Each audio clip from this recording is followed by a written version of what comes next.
Hello,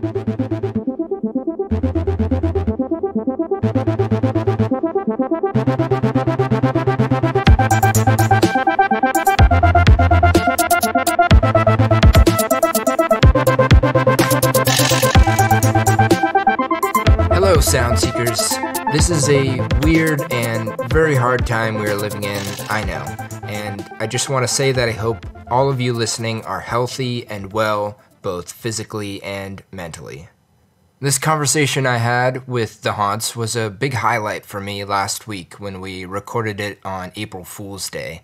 It was fun, it was enlightening, it was a really positive experience, I think, for all of us. So I suggest, if you're up for it, sit down and listen to this episode all the way through and pretend like you're sitting in a room with us, together, laughing, crying, enjoying each other's virtual company. It might bring you some joy, as it did for us.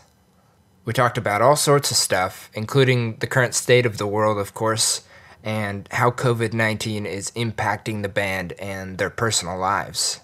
We hear the funny story of a tree-related prank from Max, and also a funny story about the band accidentally driving into a military base and having guns pointed at their minivan. We got to know a little bit about how Aaron, Alanna, and Max all got into music as they grew up, and we heard the story of how the three of them came together to form a band that is now the Haunts. They share their musical influences and also give their take on what they would change about the music industry. There's also so much more good stuff. I always try my best to give a good synopsis at the beginning to make you all interested in listening, but just take my word for it. This was a really fun conversation, and I think you will all enjoy it. At the end, I actually hit them with some very hard and uncomfortable questions because that's fun for me. I just like to be a little bit evil sometimes, and it actually leads to some delightful positivity. So, look forward to that. I encourage everyone to go check out maxcollier.bandcamp.com to purchase Max's lo-fi beats, which he just released. We talked about it at the beginning of the interview, and all proceeds for that are going to the COVID-19 solidarity response by the World Health Organization. Also, as always, the best way to support this show and keep it going is to give us a follow on Spotify or Apple Podcast or wherever you listen to podcasts. And also, please give us a follow on Instagram at Redefining Records.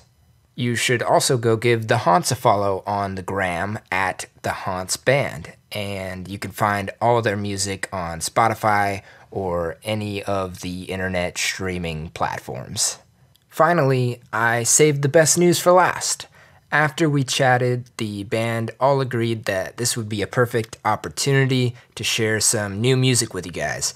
So right now, before we get into the interview, I am absolutely thrilled to premiere for you an unreleased recording by the Haunts, a fantastic song in my opinion. This one is called New Mexico. Please enjoy.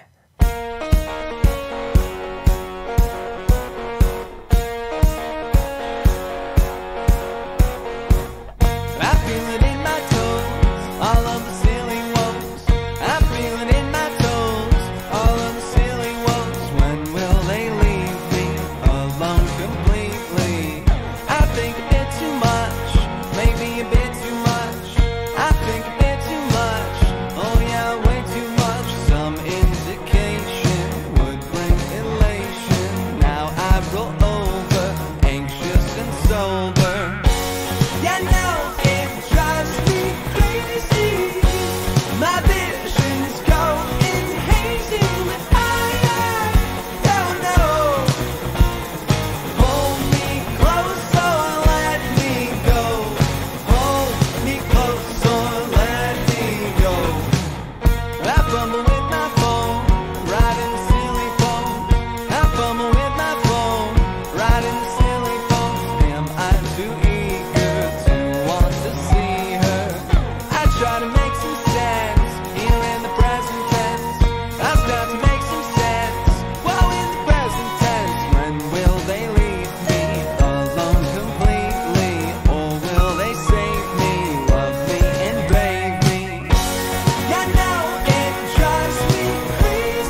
Why don't we have everyone introduce themselves so that the listeners can know whose voice is who? Starting with Aaron. Yeah, so my name's Aaron. I play guitar in the Haunts. I'm Alanna. I play drums. And last and least... And I'm Max, and I play synthesizers in the Haunts, vocal synthesizers. Whoa! There you go. All right, welcome to the show, guys. I'm very excited. This is kind of an experiment for us. We've never done more than 2 people on at once, so I'll attempt to direct who should talk at what time, so we don't all talk over each other. But it's probably going to be messy. God damn it, Max! Come on. Get with the program. Okay, well, yeah, let's just get it out of the way at the beginning. Obviously, coronavirus has taken over our world. I want to just check in and see how each of you are doing and what you're doing with your time and how it's affected your music. Starting with Max, because he just released some lo-fi beats that people can buy to help support the World Health Organization, correct? Yes, it was definitely, yeah. So right now is weird. I'm doing somewhat okay. I've had some bullshit that I definitely don't want to talk about happen, but all right, tell us everything. Yeah, exactly. But no, I don't know. I think no one really knows what's going on, and it's very spooky, and it's sometimes for people like me who are safe and not seeing sick people. I was definitely like it's a weird thing to know that there's this horrible thing happening, but you're also not seeing it, but that doesn't mean it's not happening. So anyway, I was just feeling frustrated as musically, because we have music to put out, and I don't think it's a good idea to do it now, because there comes with a lot of self-promotion and saying hey, listen to me, hey, give us money, hey, give us listens. And it's a very selfish affair that's tough to rationalize at this time. So, but I was feeling pretty stir crazy, and I had these dumb little beats that I would throw together from time to time, and just thought, people are asking for music. This is something you can put on in the background while you're at home. It's really not about download this, everyone. I want to get it. It's not even on Spotify. I'm not trying to get listens, but just and then to raise money, ideally to send to that World Health Organization fund, because it's going to get bad. It's going to get bad in the next few weeks, and I think all in all we'll get out of it and everything will be fine. But I think shit's spooky, and that's my thing, and I'm sticking to it. Very, very valid and respectable of you. I appreciate your efforts to kind of balance putting out some music, but also respecting the situation and also trying to help. So yeah. I like it. Thank you. All right. How has this impacted you? Let's go next to Alanna. Like Max said, we've been working pretty hard on some new singles, which we were really excited about. And just with, the health issues and people losing their jobs, I know me and Aaron included, with the job loss, like Max said, it wasn't really the right time, so we're kind of dealing with that. But I think, pretty soon we'll be able to get back on track with stuff. But, it's just a lot of quarantining, learning how to deal, especially if you don't live near your family, which I don't, which has been hard. But it's nice to have Aaron here. We're going through Netflix and basically watching everything there is to watch. Yeah, watching all of Netflix, basically. Watching all of Netflix, and also just thankful, there's people that are working the front lines of this, so it's nice. I'm grateful that, it's the impact that we had isn't really affecting us in a health way as of now. We'll see what happens. That's good. Yeah. All right, Aaron, probably repeat some of that stuff. Yeah, I feel like I stole everything I could say. Wow. I'm going to be the asshole that's so minimal. I don't know, just kind of finding different ways to stay busy, not freak out, not check the news constantly, just to be oh, it's a complete downward spiral. Yeah. Just kind of trying to write new music, just staying busy. Like Alanna said, going through way too much Netflix. If there was ever a time, it's now. Yeah. Well, that's good. I'm glad you're all healthy, first of all, and finding ways to stay busy. I know it's hard on everyone. It's good to hear that you guys are doing all right, at least. So we will move on from talking about that. We'll switch gears a little bit. And I thought a nice way to change the pace right away, because today is a holiday, even though it feels kind of weird to think about silly things. I thought if anyone had any good April Fool's Day stories to share, that would be cool. Or like the craziest or weirdest pranks you've ever heard of or been a part of. Corona Any volunteers, dude. It's not not real. real. You know that, right? That's the Oh, geez. no. I was obviously not. That's insensitive. How dare you? No, that's a good question. No, it's good. I set you up for that. Andrew coming right out of the gate with the hardball question. Yeah, just I don't want you guys to actually say much at all during this podcast. I'm just gonna hit you with a bunch of unanswerable questions. Oh, well, see, I have it's not an April Fool's, but it was a prank that I thought I did pretty well. There we go. Let's hear that. So around Christmas time, I was going to be alone while everyone else went home. This was this last Christmas. And so I was like, fuck it, I'm going to buy a Christmas tree because like, let's do it. Like, I want it to smell like pine. It's going to be just me. So me and one of my housemates went to go pick up a tree, and also in our house we smoke a lot of weed. So it was like this other housemate of mine's turn to buy weed, and I just texted him. I'm like, "Yo, we picked up tree today. Like, you need to pick up tree tonight because we picked up a Christmas tree." And and I was being like really rude about it on purpose. Like, dude, like we just picked up tree. Like, and the best part too is I didn't plan for this, but I was walking into my building while he was getting back from work. And he's like, "Hey, sorry, I didn't have time to pick up weed." And I was like, "What, dude? Like, we picked up tree, man." And he was getting all mad. And then he walked in the house and was like, "Oh, fuck you." That's good. I like it. And we smoked him out, obviously, because it was like... Obviously, yeah.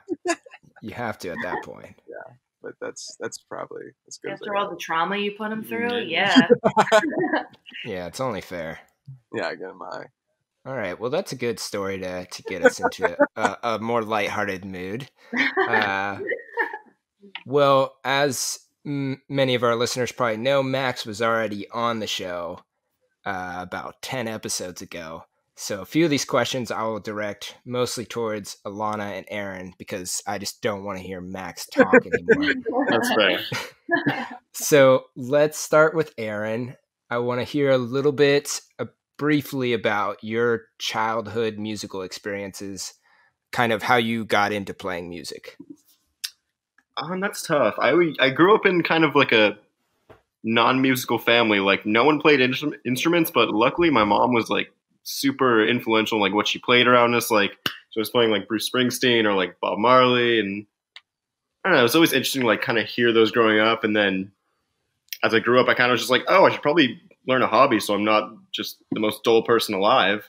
So I kind of slowly picked up guitar, took a few lessons for a few years, and I was like, oh, okay, this is kind of something.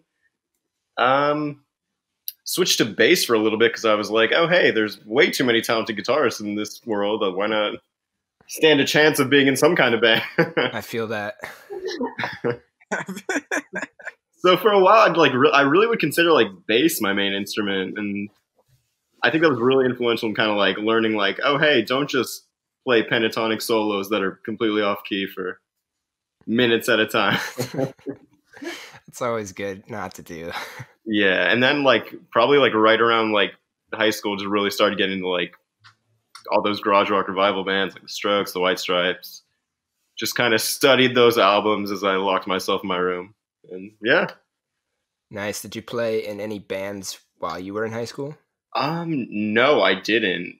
Really? I was in guitar class for like my sixth period, and just like I just remember like kind of just jamming with everyone there and wishing we could do something outside, but everyone was actually busy like having friends and doing all those cool things I wasn't doing. Oh, losers. Yeah. They don't know the joys of being in a band. Right? That's cool. So, well, I guess I'm curious then, is the Haunts your first band Officially? It's not. No, I've been in like a plethora of just like kind of random bands that never really took off. Like, oh, maybe we'll play a show someday, and then a year later we'll break up.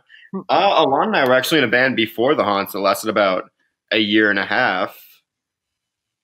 That was an interesting experience. It was like talented people, not as much drive as we needed. I get you. It was just like scheduling practices around like everyone's schedules, and there's a big reason why there's only 3 of us in the Haunts, and we just have very minimal components. Yeah, most people suck. Yeah, at scheduling, especially, and getting things done. So I feel that vibe. yeah. Nice. And okay, let's switch to Alanna then. Hear a little bit about kind of how you got started as a kid with music. Were your parents musical? Not at all. It's kind of like the same story as Aaron in the sense that my dad's like I grew up in the 60s and 70s, the best time for music ever. And like just listening to, it was just something that I connected to because I wasn't really connecting with, the whole girly, like, let's go to the mall. And I was just really big into music. And so I actually played guitar. I think I started at 11 and I played for a few years. And then I begged my mom and dad for a drum set. And I grew up on the East Coast, so we had basements. So they're like, yeah, throw it in the basement, shut the door, and don't play around dinner time. And so that's kind of how I started. That's fair. Where on the East Coast are you from? Philadelphia. Interesting. Yeah. So, what's the music scene like there?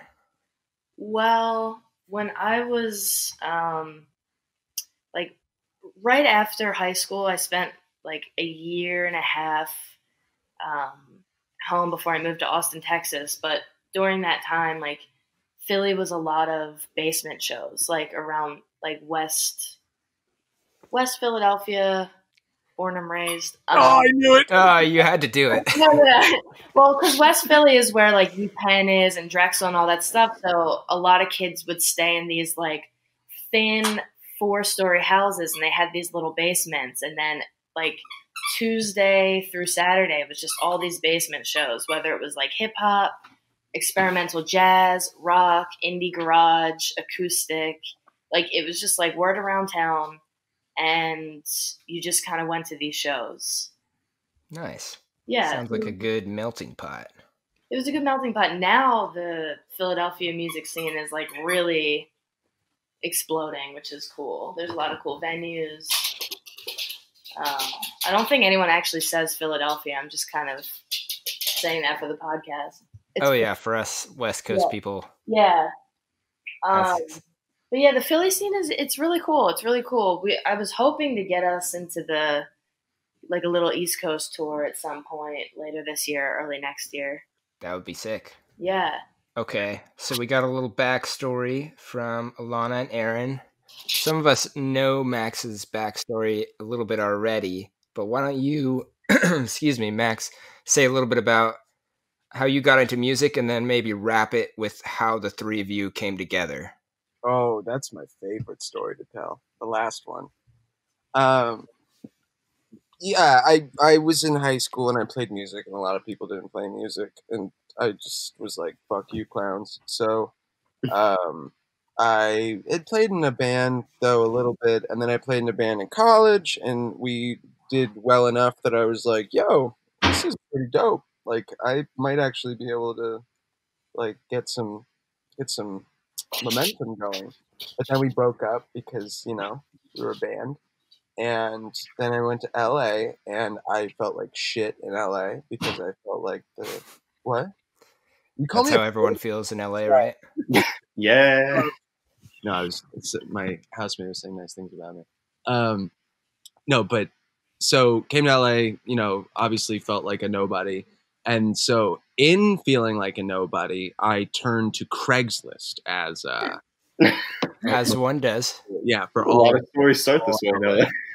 no, but I mean, you know, like those days where I get back from my like shit job and I'm like, fuck, I'm not even like playing in a band. Why did I even move to LA? So I'm like scrolling through Craigslist and, you know, I already know a lot of it's fucking garbage, but like it's like 97% just like garbage or like people, you know, wanting to start a band or, you know, they like talk about it and like, oh yeah, I just want to sound exactly like this. Or like, oh, I want to do this. And you're like, okay, dude. And then, you know, they're like, oh, but do you own guitars and drums and everything? And I'm like, oh, what the fuck? You don't even play guitar. So, you know, so anyways, I stumbled upon this one that's like, oh, we really like the Yeah Yeah Yeahs, and we're kind of looking for this vibe. It sounded like the band that I had in college, where I was playing guitar and singing, but they just wanted a singer, and I didn't really think I was like that great of a singer, but I, you know, liked all the bands, so I was like, fuck it, like might as well try out.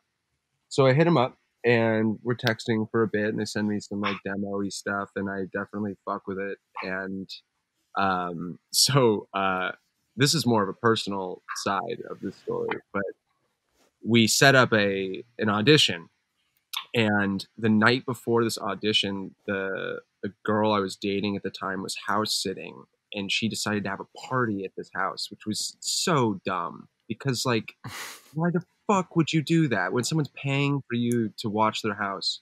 Anyways, Yeah, so that's a whole different issue. And I woke up the morning after this party. Like, mind you, there was a huge drama blow up. All the cats got out, and I'm like tequila hungover. So I like, I'm freaking the fuck out. My girlfriend's like fucking crying because she realizes she's an idiot for doing that. And I get the cats. I like him texting, and I don't know Aaron and Alanna yet, like how calm or cool they are. So like, you know, I think I'm being really disrespectful right now by like pushing back this audition. So I finally get to like fucking Jefferson and go in and meet him, and like so elated too to find out that they're like people my age that are normal, you know, and I'm glad that they don't think I'm fucking crazy for coming in like sweating, being like, sorry, I'm like hungover as shit and like covered in cat hair. And like, let's do this. And like, you know, obviously I felt awful, but we started playing, and it just like felt like a groove immediately. And we all kind of had like similar sense of humor. And actually, can I tell a funny story that I don't think I've ever told Aaron and Alanna about like getting to know them? You have to tell it. Hell yeah. So you know, I meet Aaron and Alanna, I get their phone numbers, and we follow each other on Instagram. And I mean, I don't really know their deal. Like, you know, I'm meeting up with this guy and a girl, and I'm like, so are they like a couple or like what? So I look on their Instagram, and the first thing is a picture of what, Aaron holding Alanna, or is it? Yeah. And it's like, she said yes to moving in with me, like blah, blah, blah. So I'm like, whoa, so like they must be a couple then, right? But it doesn't seem like they have like a lovey-dovey vibe, but like they're obviously super close. So I'm like trying to figure this out. So it finally took until I went over to their house. Or no, excuse me, I went over to their house, and they live in separate rooms. And I'm like, okay, what the fuck is going on? What the fuck? And finally Alanna said, my girlfriend. I was like, okay, everything makes sense now. Like everything got put into place. Like, I was just so like, what is their dynamic? And I was like, oh, Alanna likes ladies. Yeah. And that's what it is. Aaron didn't make the cut. Yeah. I mean, Aaron's got a sweet ass, though. He does. Yeah. That's a fact. But I just always thought, I don't think I ever told you guys that, but it was very funny. That's good. And then I grew a hate for Alanna because I have hate in my bones. Yeah. Oh gosh. Now we're just all like a little family. Yeah. With That's love nice. and hate and crying and yelling. Yeah. It's good. Oh yes, as all good families have. All good families have. I'd love to hear a little bit of what the perspective was from Aaron and Alanna's side of when you met Max. Yeah, so like I just remember like we had gotten to the practice space earlier that morning, and I was like, okay, like Alanna and we had tried out so many people. It was just like so nightmarish each time. I was just like, let's get on with this so I could go grab lunch. Yeah. But I remember Max walked in, and I think he was wearing like his tight black pants, his Birkenstocks. He had long hair, a beard, and I was like, okay, like I'm liking the vibe, like because it first comes how they look, because you get the old people or the cracked out people. This is Craigslist. Yeah, dude, yeah, that is true though. He looks cool. He's got whatever, and then I was like, well, let's hear him sing. And then he started singing, and I'm like, okay. And he actually kind of like slightly wrote a song over like a demo we sent him, and I was like, I could like sing along to this, like I really like it. But I was so like hesitant because of our me and Aaron's last experience, that I was like, I want to say yes, but we need a few more. Like Aaron was like yes, and I'm deep down I was like, I know it's this guy, but I was like, let's give it a few more practices. And like I slowly every time was like, yes, finally. Nice. You won them over with your initiative and your cool looks. Able to collect those cats. Yeah. Speaking of cats, how's Zelda doing? She's great. She's kind of like, yo, you guys are around all the fucking time now. What's up? Like, she's a little upset she lost her alone time. A little, but she's also been cuddling too. So it's back and forth. She's either like super standoff, or she's like, "Oh, I'm so glad you're here." And it gets me all warm inside. That's good. That's good. Alanna's got a great dog too. Yeah, I want to hear a little bit about the pup. Oh, the pup. Oh, God. He is a beagle mix with a gnarly underbite, who is afraid of everything. Yeah. He barks and cries. He doesn't bark. He kind of screams. Right? Yeah, it's just a ball of anxiety that screams, and I'm sure you'll hear his bark at some point during this podcast. I hope so. Yeah, he's so cute though. He usually comes down with us on the way, like to San Diego. Like we'll bring him in the van because Alanna's aunt lives down there, and he'll just come down. My favorite story is how we drove into a military base by mistake. Yeah. Oh my god. And they're like, cut your fucking engine. Her dog Bentley is just going wild in the car. We're all freaked out because there's people pointing guns at our minivan. Oh my god! For 1 second, we made that turn into the base because we were looking for a Sonic. Yeah, and the Sonic was in the base. We just wanted like a slushie, Yeah. Yeah. Jeez. These military people are like, get out of the car, and we're like, yo, man, we just want a burger, and they're like, oh my gosh. Yeah. Was that by like Camp Pendleton? Yeah, that's exactly what it was. That's so funny because I've done like the same thing. Like I've accidentally turned into the entrance. Maybe it was a different spot, but like they did not point guns at me. Oh, and we kind of just like blew through I mean, there was no like okay. or anything. It was open. We were just like, okay, this is how you get to Sonic. Let's chill. And gotcha. Instead, we just got angry military man. You came in hot, is what it sounds like. That's exactly what it was. Yeah, it was kind of scary. That is terrifying. Okay, so, well, we've got the story of how you guys came together, and you mentioned the yeahs, and Aaron mentioned the Strokes earlier, stuff like that. What are some of the biggest influences, other than those, that kind of shaped the sound you're going for as a band? Who wants to take this one? You guys got this. I think definitely the Strokes, that kind of early 2000s. I think there's definitely some of like, surfy music, like Surf Curse, Buttertones. Definitely. Even like Old as the Ventures with some like guitar lines and drum rolls. There's definitely a nice, like healthy pop element to it. That keeps people drawn in. It's catchy. It's fun. There's deep meaning behind the lyrics. And I feel like it really comes together. It's a nice blend. I agree. If I do say so myself. We can confirm it at this point. Oh. millions of adoring fans. Oh yeah, screaming. Dude, all the 10 platinum records. Right. We're just Anybody else have something to add of influences? Influentially wise, we damn, like I feel like we bring it up every time, but like that first Buttertones album is just like absolutely like one of our favorites. for sure. Mm-hmm.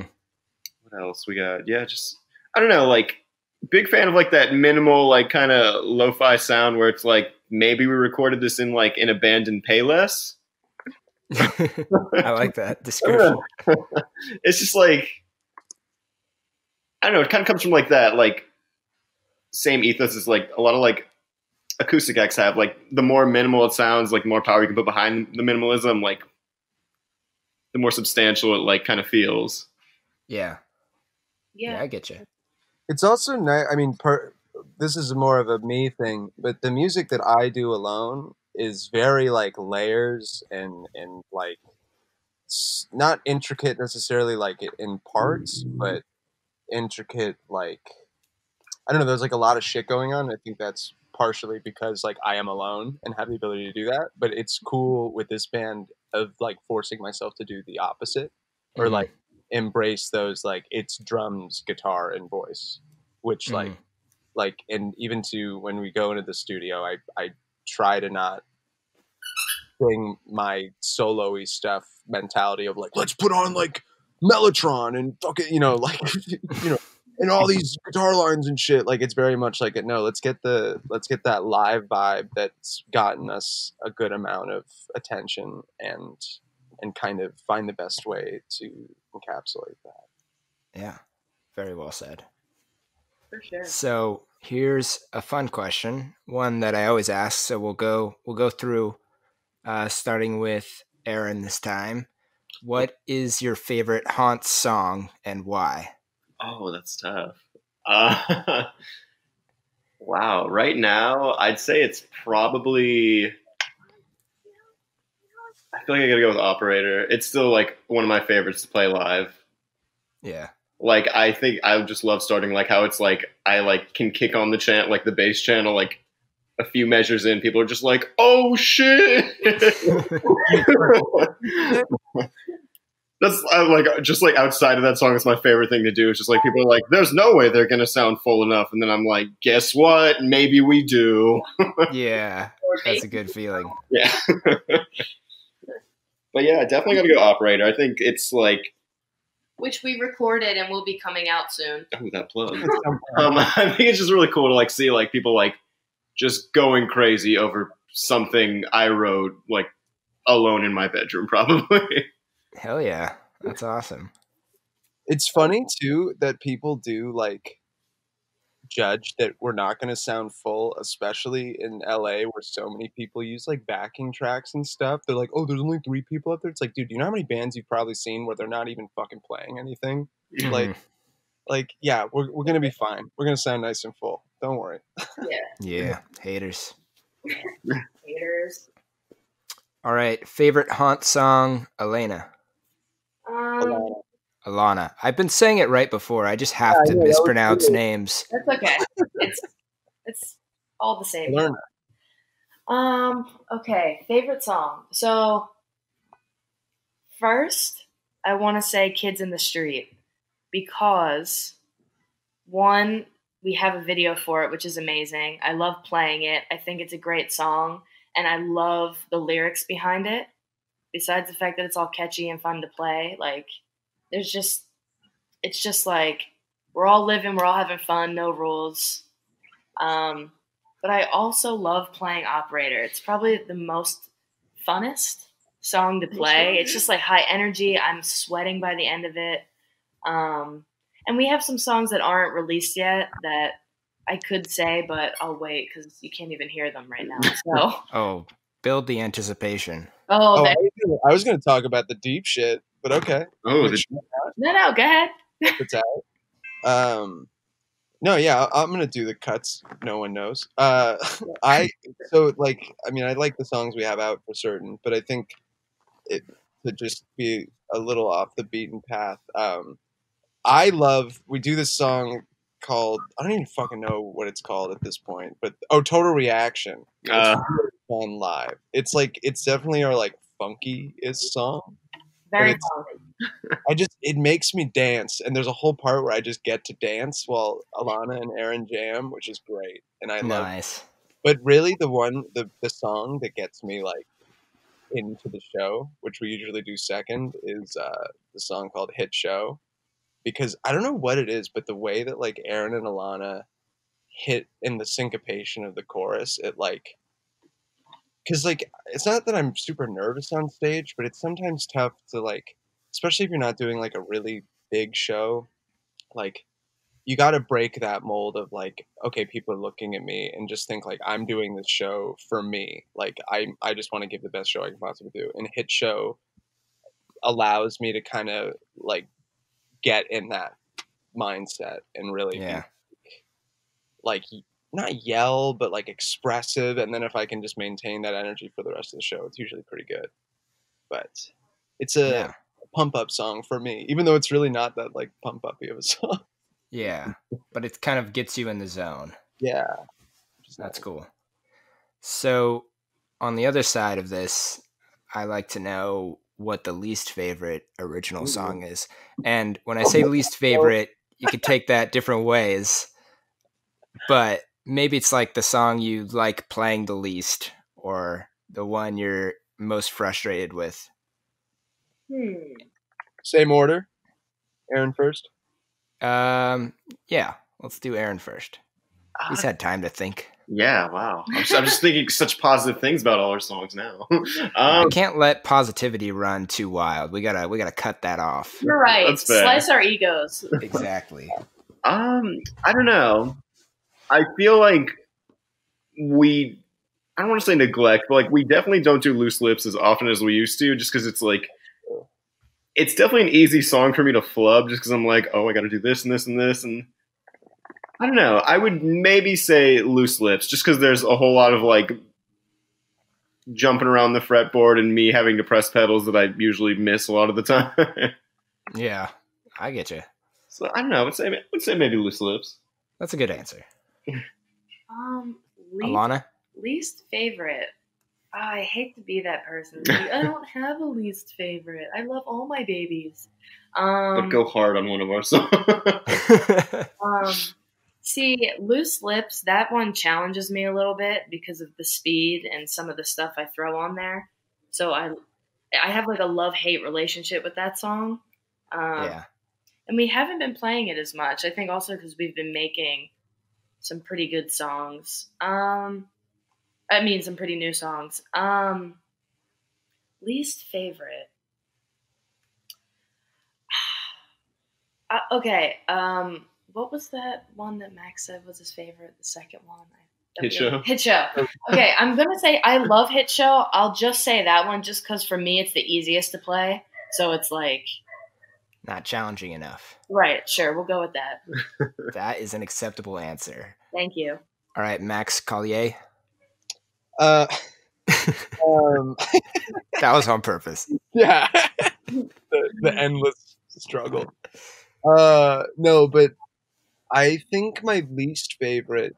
Well, this is so I agree with the love-hate relationship of Loose Lips, because for a while there there was this part where I really had to sing high, and my voice would crack a lot, and it was cute, and we made it part of the show, and it works, but but now I can do it. Now that we're not playing the song, I can fucking do it. But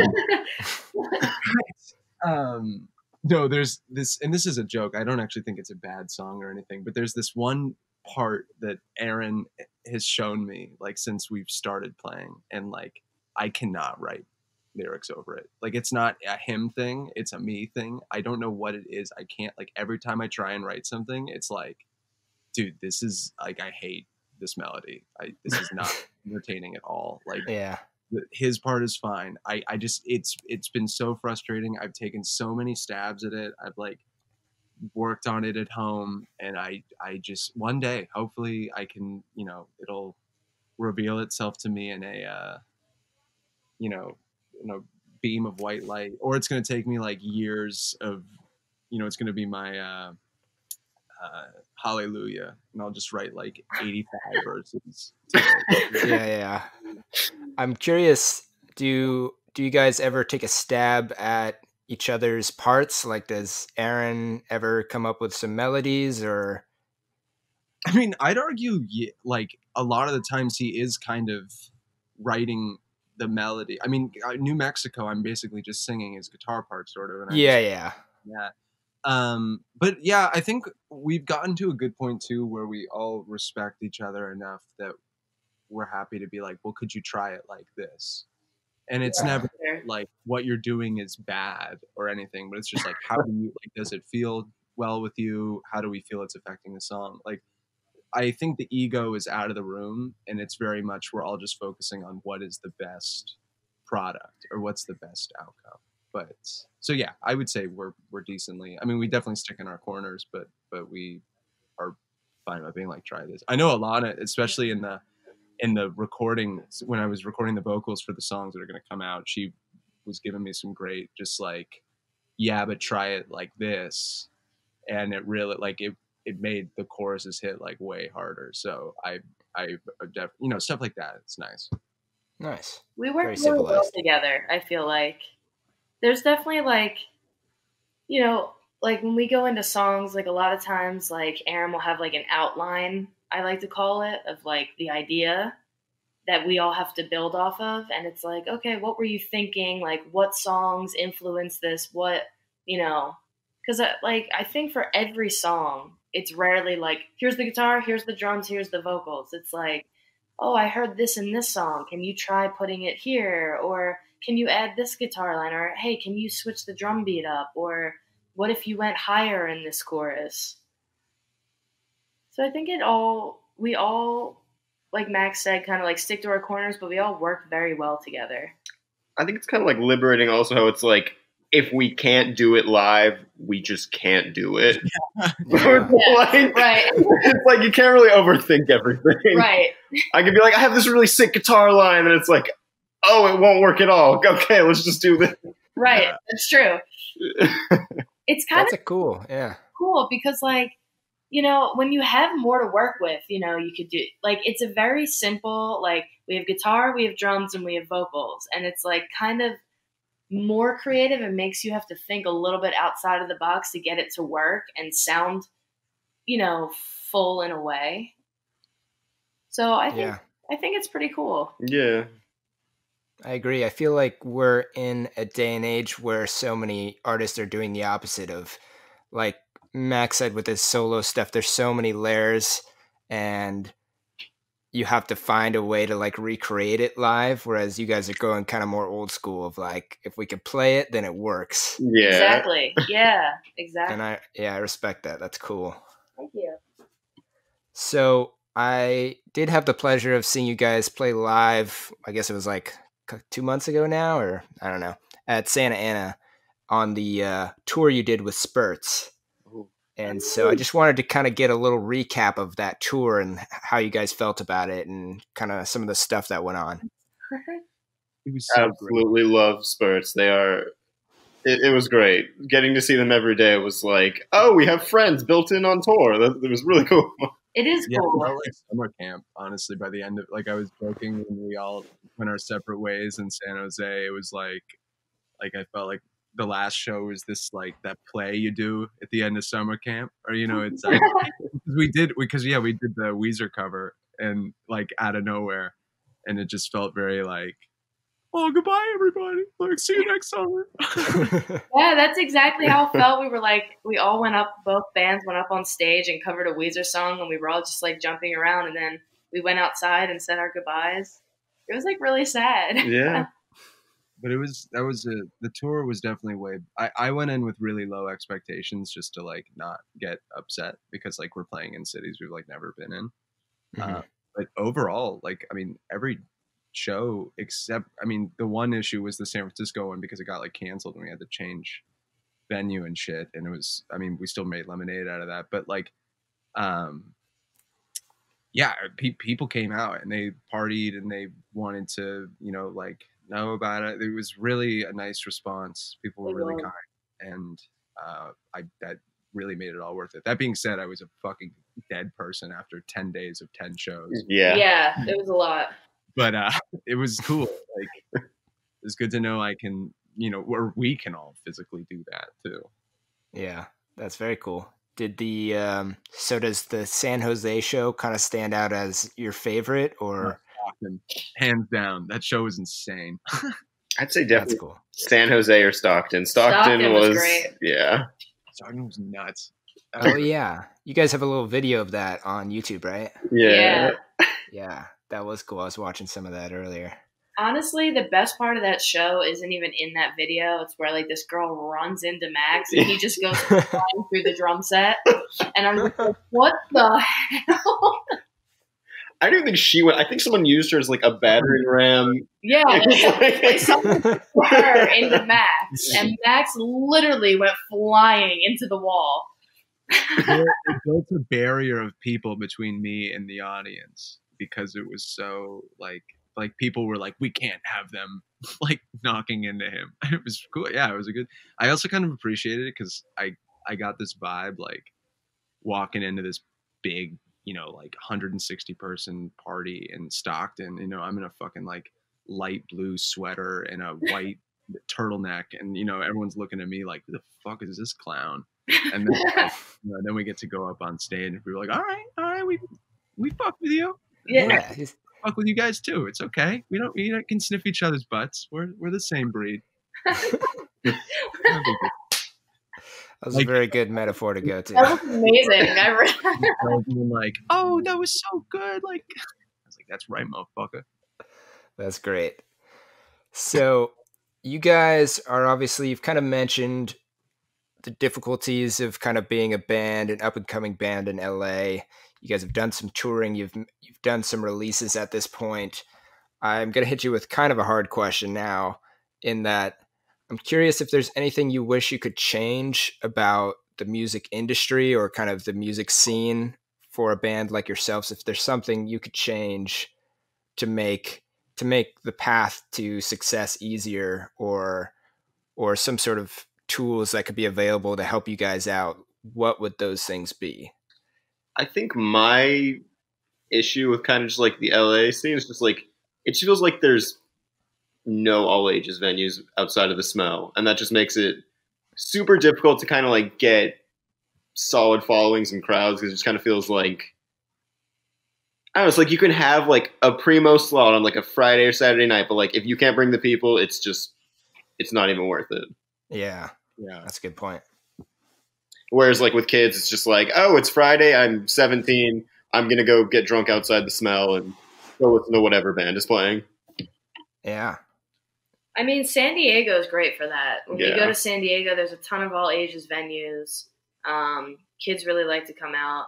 I think the same thing Aaron said. LA is very hard because there's no all ages, and everything's, a scene, or like, my friend's band. Like, people aren't really just in it. Not everyone, but a majority of people aren't just in it for the music, But the upside of that is that it kind of weans out the people that really want it and the people that are willing to work for it and to tour and bring people back and kind of, build up a following, not just in LA. And then, there's a few of those bands, and we made friends with them, and we're kind of creating our own little scene here. Cool. Yeah, Thanks. I definitely agree with Aaron about that. Because I honestly, when you said the question, I was a little stumped, and I have a lot of like more joke answers. But like, yeah, I don't think there is a set path of how someone quote unquote makes it. But one thing that's been clear about watching the music business in LA is that your whole point is that you're proving that you're going to make someone money, which is not great. And that's where you walk that fine line of like whether you're going to sell out or whether you find a situation where you're actually making your money in a positive way. But one way, I mean, to me, the most mind-boggling thing I've seen, and I'm surprised I didn't realize earlier, is that, yeah, it's great to play to kids under, like, that can't get into 21 plus venues, because they do have nothing to do. And those are like, I can't believe I forgot, like, that's what I was doing. Like, I was a young kid. I was bored. I went to shows and I like loved bands and I like followed bands and like I was the, I want fans like I was. And that's what we have to do is like, even we're trying to break out of like LA and kind of get to more like Riverside and Santa Ana and these places where, kids just want to fucking listen to some dope shit. And it's not like, oh, can you come to this venue? Like, I need to sell like this many tickets and I hope like, but then the great part is you get this huge following. You get all these people that are like interested in you. And that's when these higher up execs go, oh, well, sick. You already have the following. I don't have to do any of the work. I'm just going to like fund you a little bit and then make money off of you, which is like sadly the business. But yeah, I think more people should have access to go see live shows so that you can have bands like that are capable of getting a following, get a following. Yeah. That's a really great answer. Honestly, I asked the question not really knowing what you guys would say, and that is something I didn't really realize as somebody who's not in a touring band or a band that plays lots of shows. So hopefully we can get that message out there and try to get more venues to get on board with the all ages thing. Definitely. Yeah. I mean, LA is hard because it's like Max said about making money. And at the end of the day, like we make music because we love to make music and we feel good. Like I'd rather play to a dirty ass warehouse with 40 kids screaming and jumping around and having the time of their life than trying to sell 20 tickets to a couple people in LA just to be like, look, we played a show in LA. Like at the end of the day, it's about music and having fun. And you don't want to play the Whiskey A Go-Go to 7 people. Yeah, dude. I want my chance to be Jim Morrison. Sit on the couch that Axl Rose threw up on. Yeah, unless you're a cover band, which is fine, like seriously fine, don't ever play on the fucking Sunset Strip. Oh my like, god. Viper shit. Troubadour's cool, actually. That still has some like clout, but yeah, I like Troubadour. But yeah, a lot of that shit. The Rainbow Room. Yeah, it's like, oh my god. Janis Joplin wiped her butt here. Everyone needs to play. It's like, oh my god. That's funny. That's so true. Yeah. That's the biz. That's the biz, kids. So the process of releasing music comes with a lot of need to do self-promotion. And a lot of times that can feel kind of icky to just be like, look at me, listen to me. And I think that's a thing that a lot of artists struggle with, especially with social media, is like, how is there a way to promote myself that doesn't feel terrible? And so I want to get your guys' take on like how you guys promote your music and what are some ways you go about it that doesn't make you feel like you're gross about it. I think a few things that we do. One is like, we try and be interactive with it, because on one hand, yeah, we're trying to, this is our stuff, will you listen to it, blah, blah, blah, blah, blah. But on the other hand, it's like, this is something that means something to us. We worked really hard on it, and if you like it, you like it. Take a look, it's music, it's art, it's whatever. But I think a lot of, Aaron the most, and then me and Max a little bit, but Aaron's really good at the Instagram, like interacting with people, throwing stuff up on the stories, all that stuff. And it's fun. It's like a community. And hopefully when we put stuff out, people want to listen to it. Yeah. Now that Aaron doesn't have an OnlyFans account, he just does it all on Instagram, on Hunt's Instagram. Yeah. I'm just like, who wants some feet pics? I got I think a bit straight from feet pics into something well thought. I think a big part of it is just kind of like creating kind of a community. Like, oh, you hype up other bands, they'll also hype you up. Just like the support goes two ways, like we'll like put something out, people like throw like, oh, like the Haunch just put out something new. It's like, oh, cool, thanks for supporting us, like, and getting the word out for us, like on your personal channels. I don't know. Yeah, because we like other bands that we play with and that are in our kind of community, like we really like their music as well. Like the people we play with, it's all people that we respect. And it's nice that we can all kind of, share our stuff. Yeah. Very true, very true. I do really love your guys' Instagram stories. We'll confirm that they are great. I love the polls and like you said, the interactiveness of it is good. It's a lot of like polls and questions and stuff that you can kind of respond to. Yeah. It's just our favorite thing to do. Just like long drive or just scream your nonsense into the void that we are. Oh yeah. No, Yeah. It's great. I love getting the answers and then finding like pictures and shit to repost onto it. I have a whole collection of good pictures of Max and Aaron that at any time I could throw up there. A lot of me asleep in the back of the car. Yeah. Calm. Well, you deserve that then. That's fair. That's fair. I want to bring up the superpower that Max and Alanna both have to seem to just fall asleep in the van within minutes of getting in. Okay, but we're good too.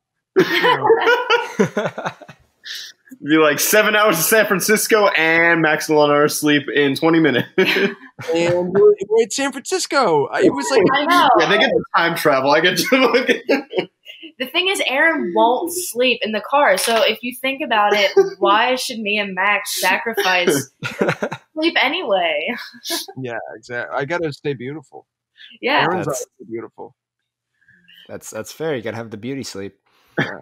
I'm with you though, Aaron. I can never sleep in a car. I can't do it. It's just like it's not comfortable. Oh, it's the best. Yeah.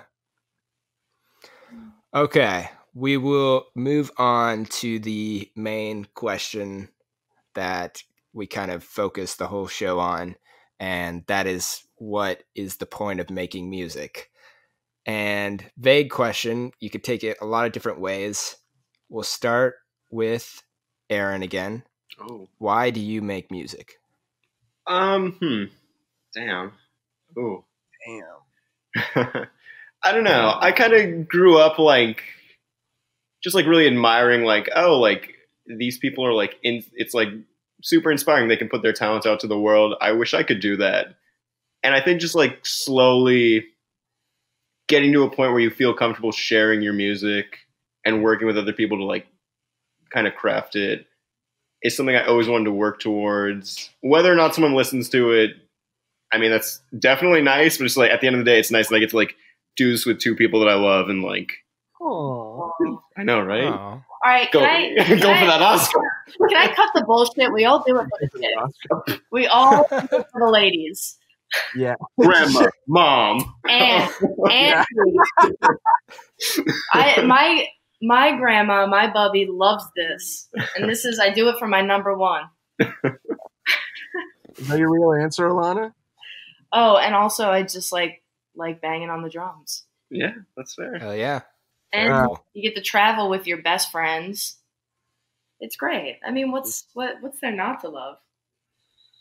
Yeah, I think I'm gonna kind of answer it a little. Well, I guess we're all answering personally, but kind of what I was talking about too, and I the stuff I do on my own feels like it's the actual artistic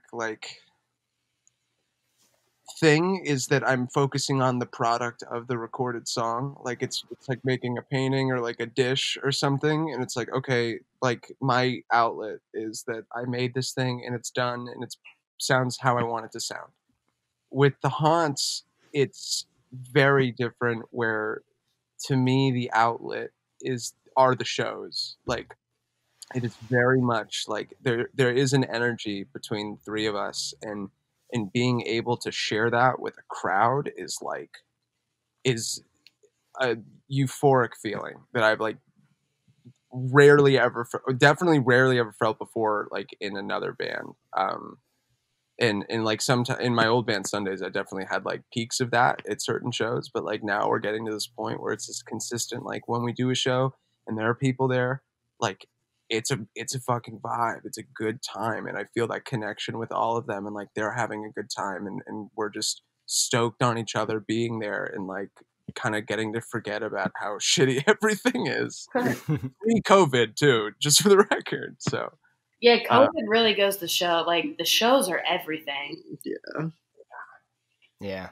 Well, those are all fantastic answers. I love that it can be super deep and it can be really fun and funny, no matter what way you think about it. So, Yeah. well said, everyone. Hey, thanks. Okay, we're gonna wind down. I've thought about doing this little segment here towards the end. Since I have multiple people from the same band, I'm gonna try to do this thing where I ask you really uncomfortable questions about each other. Ooh. It's not that bad. It's not that bad. But I did this before with Vaudeville Revival. I had two. That's the only other time I had two people on the show, and it was pretty funny. So, I'm excited. kind of quick answer. Okay. Which one of you is the most talented? Oh, damn. Oh, Whoa. I don't want Me. to feed I'm their saying- ego too much, but me. I might just say Max, just he plays everything, and then he'll pick up the guitar, and I'll be like, "Oh fuck, I don't know how to play it all." That's chill. I'm looking at this from a logical point, and I will say it's me, but they're very talented. It's definitely Max. Well, that's nice. It literally has like guitars, drums, keyboards in it. Like it's not me thinking that I'm better by any means. I just invested more money in making it look like I'm more talented. Yeah. Sometimes this is kind of a consolation question, but who is the most creative? Ooh, Oh, not me. good. Definitely not me. No, I feel like that's not true. I feel like it's different outlets though, or like I don't know how to monetize that, or like you know what I mean. Like I don't know how to not monetize. I don't know how to what the fuck am I looking for? You know what I mean? I'm going to go with Yeah. Aaron on this one. I don't know. Because Max can't seem to even make a word. Yeah, There you go. Good point. yeah, I'm an idiot. I don't know. I don't. I feel like I'm gonna do like the parent answer of like I love you all equally, but like I think like just working with the limitations we have, it makes us all kind of like contribute that full 1/3 slice to this pizza that is this band because it's like I don't know. I can't like no one can really slack on what they're doing because it's like if one of us slacks, it all falls apart. Yeah. Yeah, Oh, good I point. get you. All right. This question's horrible. Preface. If the only way to achieve success was to vote out one member of the band, who would you vote out and why? Oh my god. I feel like it have to be me because, well, no, I don't know because I feel like the vibe is so much the like I'm kind of just putting a little bow on like an already great present, you know, like it's just there are other singers. I mean, you could totally get a better singer, I imagine, but like the vibe of Alanna and Aaron is like tight, like that's. Not that I feel like I'm not in the group or like that I feel ostracized. Like I definitely feel like a third, but like I recognize that there is a dynamic there, and what I am doing is like adding to it, but I don't take credit for any of that. Way to I'm, like, fall on the sword. kind of a bearded white boy who like sings garage rock. Like, are you fucking? They could kill me and go get someone named Adam who looks exactly like me and probably do something. So, truth be told, pretty replaceable. But I'm Not happy. true. about it. I feel So- like realistically, this wouldn't work without any of us. Like I Yeah, adore that's you the guys. truth. There's no way. But I could do it without them. I'm just saying. I'd like to honestly. I'd like to. Yeah, Alana's like, kick them the boat the fuck out. I'll do this solo. Both the guys are sacrificing. I'd like to kick myself out and maybe just hear what you guys do, like a spoken word kind of thing. Ooh. Ooh. Should be. Yeah, dude. It'd be like, actually, you're right. That would be the best if we kick Aaron out and it's just like really kind of like Gil Scott Aaron. Like weird shit, man. I mean, you have enough pedals where you could make it like, oh, we're like a Radiohead kind of vibe. We're Imogen Heap. Like wall of noise and beat. That's great. I love the positivity that came out of that completely negative question. And- okay, let's make it more positive then. Do you have somebody who you consider to be your biggest fan? Our moms? Our Sure. moms. Hell yeah. Biggest fan? I don't know. Oh no, definitely. No, I don't know. Wow, that was real That uplift. was a huge letdown. I was like, wait, no.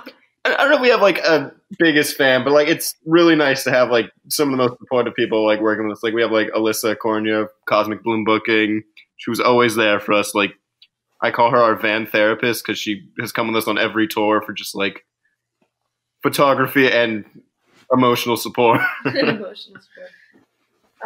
Yeah, we definitely have a nice, little following that keeps growing a little bit with like every city we play.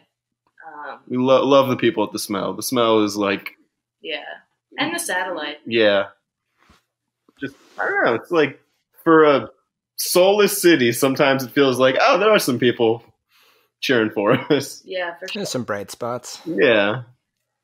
Cool. That's awesome. Here's another just kind of fun question then, and we can go around on this one. We'll start with Max.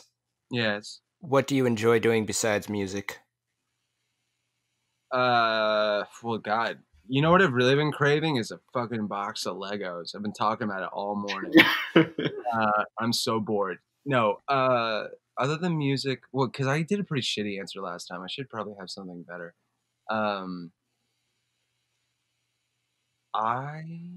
We could come back to you. No. Well, shit. Because, yeah, everything, even, like, things that aren't necessarily, like, music, they're, like, still related. Like, I love building pedal boards. Aaron knows that. And Alanna definitely knows. Like, all the time she has to listen to me fucking go on and on. That's good. Yeah, that counts. But, yeah, I don't know. I've been trying to get into more things that involve, like, working with, like, I used to be really big into motorcycles and, like, to, like, work on them and stuff. So I think I'm kind of getting back into that realm of, I mean, I don't have a garage anymore, sadly, but like just working with hardware and various, like music stuff or with computers or just like ways to mess around with like old technology. Cool. Yeah, I'm fucking dope. Yeah. You're so cool. Yeah, do motorcycles and guitars. All right, next up, let's hear from Alanna. Other than music. Well, I also like learning, since these guys, I've learned so much about pedals and pickups and the overdrive. It's huge. I like going to the beach, hiking, long walks. There you go. I don't know. Music has been my entire life, my whole life, so I don't even know. That's okay. You just said 3 things right there. Totally valid. Right. And you hang out with your dog? Dog walking, tennis. These are go. Traveling. Shut up, Aaron. This is my travel, hanging with friends. That's hanging with the dog at the party. Yeah, Eating pizza. We're filling out dating profiles. I like it. Learning a little bit of Espanol. Ooh. I'm welcome. Ooh. What do you Muy want? bueno. All right, Aaron. I don't know. I feel like I gotta give like that LA answer of just like a huge fan of hiking. Like that was like what I was doing if I wasn't playing music growing up. I was just like, oh, I'll just go wander and get lost in the hills. Why not? Hell yeah. And that's tough. He's mysterious. Yeah, mysterious. Just brooding off in nature. I don't know. Big fan of movies. And then pretty much just, yeah, like they're saying, if I'm not doing music, I really can't think of anything. I guess we're just simple, boring people. Simple, yeah. That's okay. You said movies. Have you seen any good ones you want to recommend recently? Alanna and I have been watching a movie like every single night because of this quarantine. What was that scary one we just watched? The Autopsy of Jane Doe. That was... The scary movies get cheesy. You know? I just love bad horror movies. You watched Ma? You know that movie? Which one? Ma with Octavia Spencer. I wanted to see that. Was it any good? Dude, it's nuts. I mean, it's not like a great movie, and some of the dialogue is like awful, but but not on her part. She like makes that movie. Her character is so horrifying. Good to know. If you're into some scary shit. I also watched Knives Out recently, which was a treat. Ooh, yeah, that's a good one. I really enjoyed that. At first, I thought I was gonna hate Daniel Craig's fucking accent, and it grew on me this time. I just pretended he was Foghorn Leghorn. Well, I'm James Bond. Well, that's good. I've heard good things about Ma too. That'll be one on my list then. Yeah. All right, we're pretty much to the end of the interview, sadly. So if you guys would do me the honor of recommending another band or musician or musically creative person who I could hit up to be a future guest on the show, that would be cool. For sure. Aaron? Who wants to do the honors? It's Butter. Max. Yeah. It's Butter. Butter deserves the next one. They're so talented. They're so nice. And another 3-piece band too. Yeah, that's true. Cool. They are honestly like one of the most talented bands They're ever played with. Yeah. Yeah, each individual member rips so hard, and then when they play live, they rip like incredibly hard, but it's not like, you know when you see someone or a band where like they're all really talented and it's almost so much that you're like, dude, like this is sonically displeasing. Like Right. I get these like jazz inversions you're doing, but also like holy fuck. But no, all of them gel so well. It's great. That's sick. And they're just humble, nice, great people. So it's like when you're watching them, it's like they're talented as fuck, and I just want to keep watching and feel good. Hell yeah. Well, I got beef with Britta because she sent out some tweet a while back that was like, I wish I could sing. And I was like, you shut your fucking mouth. Crazy jazz lines. Like, don't even fucking send that shit on the internet. Yeah, she can I get sing. to say that stuff. I sing in it and we throw a bunch of delay and distortion on it. She has an angel voice. I think we should just get a whole feud going between you guys of just Yes. aggressive positivity towards each other. I want that. It's so fucking good. I don't even hear it. That's great. I look forward to talking to them hopefully soon. Why don't you guys list off where people can follow you on social media and find your music to listen to and all that jazz? At the Haunts Band on Instagram, right? I hope so. Yeah. It'd be pretty Yeah, it's at the Hans Band. And that's a haunt, like a haunted house. Haunt. Mine. Spooky. I would hope they'd realize that an hour and 8 minutes into this episode. It'll be written on the episode, so they should be able to figure it out, hopefully. Yeah, we're on all like the music streamy places: Spotify, Apple Music, Bandcamp, Amazon Music. SoundCloud. Yummy. MySpace, Zane, Yeah.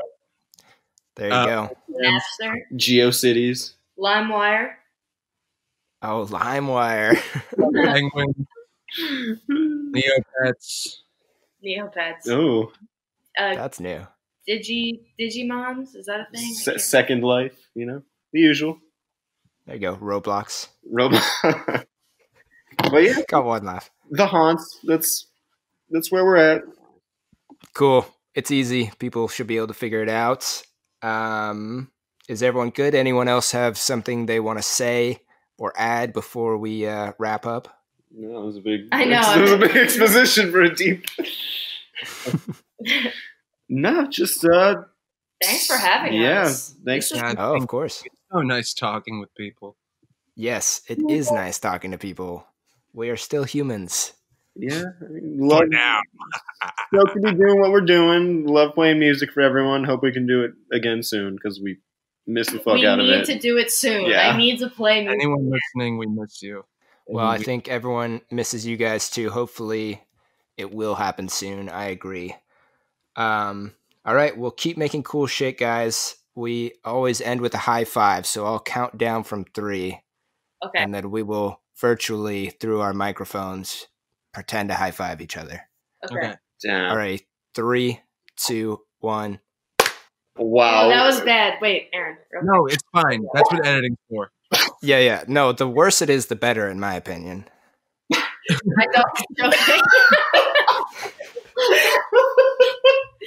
We made my dog choke. Okay. Oh my God. All right. Thank you, guys. I'll talk to you soon. Thank you. Thank you. Stay well. Yeah, stay safe, man. Thanks so much for this.